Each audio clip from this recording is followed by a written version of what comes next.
Hey there, Jessie here. Today we're going to be talking about time tracking within Asana and how to set it up and how to get the most out of it. So there are a couple ways that you can track your time in Asana. The first one is going to be what Asana provides natively. It has a very simple but very, I think, well set up time tracking tool that's available on the higher paid tiers. So the way that you're going to enable that, if you're paying for that tier, is within whatever project you want to enable it for, you're going to go to customize and you're going to add a field right here, add to project, and you're going to add time your work. And what this will do, estimated time, we'll go ahead and add it. We're going to have two new fields here, estimated time and actual time. And here you can add how much time you expect it to take. Let's say 2 hours, 2 hours, 15 minutes, 4 hours. And then you have your actual time over here.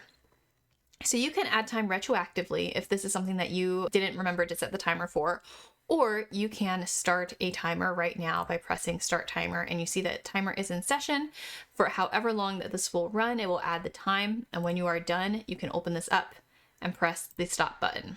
Of course, you have to be doing it for at least 30 seconds for it to log there.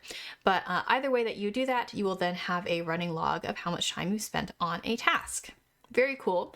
However, of course, if you are not paying for that higher tier, then how can you track your time? It's going to be a little bit clunkier, but you can create your own custom field for tracking the time. So the way to do that is going to be to customize fields. We're going to add a create new field here. Now I'm going to show you how to create it, but then I'm just going to add it in because this is something that I've actually already added to my library. But you're going to create this as just a number field. So rather than tracking it as time, this will be tracked as numbers. So 1.5 hours would be 1.5. We'll say estimated hours. So we remember that it's hours.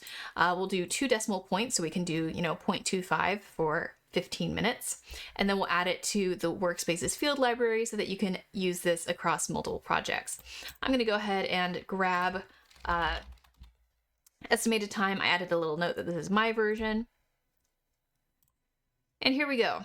So this is looking a little bit confusing because now we have two versions. We have the Asana estimated time and actual time. And then we have my own version, which is estimated time. And then we would create another one. Choose from library. Oh, we have to create it. I forgot that I didn't create it in here. Okay, we'll say actual time. And we'll make this numbers, and actually to stay consistent, this would be actual hours. We'll do 2 decimal points, and then we'll add it to the library. And there you go. You have estimated time and you have actual time. You would then just, let's say we're having the same ones. This is 2 hours. We said this one was 2 hours, 15 minutes. So this one would be 2.25. And in the Asana version, we put 4 hours. This would just be 4.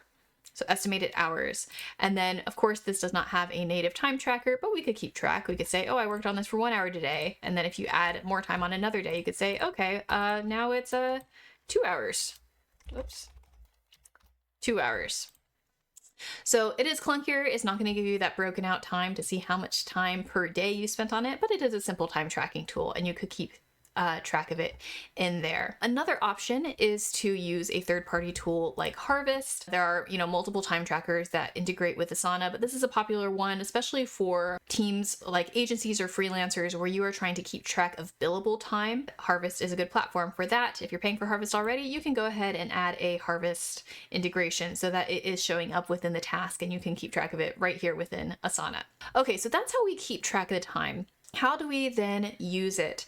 One of the most important things, really, more so than actual time is good for keeping track of billable work, but estimated time is really where it's at for managing your workload and seeing how much work is on your plate as well as your team's plate. So make sure that whatever version you're using, that you are filling in the estimated time. This is this is basic project management, right? Is knowing how much time things take. And then from there, we can start using that data. So if you are on a tier that has portfolios available, again, this is one of the higher tier options, you get access to a higher level of reporting where you can actually see workload. So I'm going to go into an existing portfolio that I have. This is just my personal account. So in here, I have added all of my own personal projects.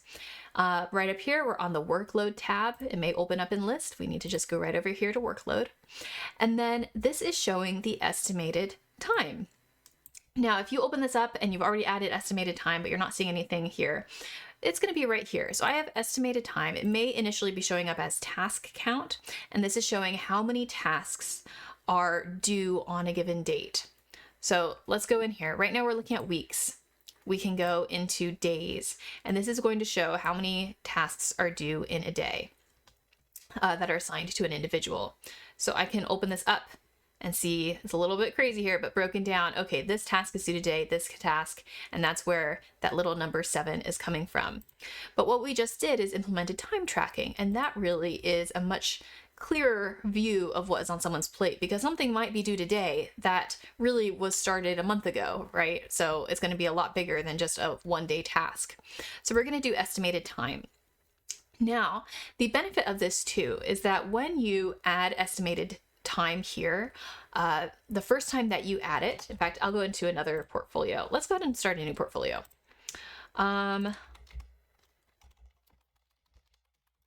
Freelancer stuff. This is for another video that I'm working on right now. We want workload to be the main view because that's what we're working on. And I am going to add freelancer budget, freelancer database, freelancer assignments. Now I don't actually have anything really estimated time in here, but what we can do is we're on the workload page. You see there's not really much here. And right here, task count, add field, this is where we would add that estimated time. So if I choose estimated time, what that is going to do is add this to all of the projects at once. So I showed you just a minute ago how to add it at the project level, but this will go ahead and add it to all of the projects within a portfolio. This is called an effort tracker. We will add that effort. We can also determine how many hours per week someone can work. So let's say, 40 hours in a week. Let's say I only want to do 35. So that, 35. So I'm leaving some buffer room, right? Because this is just task work. So we'll go ahead and set that capacity. And then I can see how many hours. Okay, so yeah, so this is showing within the projects that I've added how much is on my plate. So that's why I do have a project that has all of my work in here, so I can see how much is assigned to myself. If you have a lot of different projects and a lot of different portfolios, it may still be beneficial to have a portfolio view that has all of the work being done so that you can do this kind of workload visibility. But now let's see how to report on the actual time. There are 2 reports that may be useful for this. So I'm going to go over to my reporting section here and show you a chart that I've created. So this is total actual time, so the logged time, based on the day that the time was logged. And I'm going to open this up so you can see how I set this up. So if I click in, this is a bar chart reporting on tasks. I'm including tasks from, in this case, this is my workspace, but you could keep this to a specific team or a portfolio, however you want to set this up. And then our axes.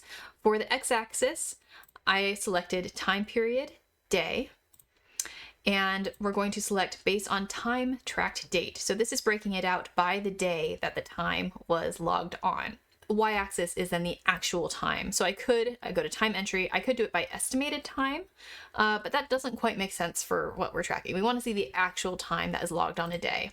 Keep it at sum. I've added a filter to say show the data from within the last month. In this case, I haven't used this account very long, so there's not much data in here. But within the last month, it would show just 1 month, and that would just kind of be a rolling updated graph for you. So this is really good for personal time tracking or time tracking by an individual.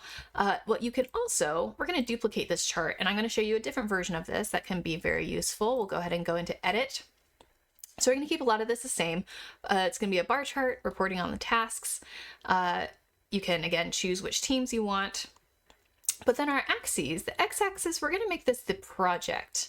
And what this is going to show, we'll still keep the actual time, and we can keep or remove the filters, but this is going to show how much time has been completed on each project we can, if we remove this filter, it'll be total time, or we can keep, you know, let's say how much time has been logged within the last, you know, day on this project, within the last 3 days. You can add whatever filters that you want, or look at it as a whole. And there you go. So I hope this is helpful. Just some quick tips on adding time tracking within Asana and using this. If you have any questions, always feel free to reach out, and I'll see you in my next video. Take care.